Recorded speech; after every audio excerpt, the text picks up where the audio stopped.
How did your friend almost ruin your life forever? It was late at night, just me, Pete, and Ryan walking home after hanging out at a friend's house. The streets were quiet, barely anyone around. Then out of nowhere, a guy steps in front of us. I barely had time to process what was happening before I saw him pull something out of his jacket. "Give me everything you've got," he said. My heart dropped. Ryan and I didn't hesitate.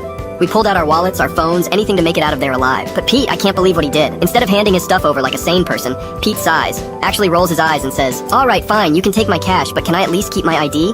I really don't want to go to the DMV again. I've never felt closer to death in my entire life." Ryan and I both turned to look at him like he had just lost his mind. The guy looked just as confused. "What?"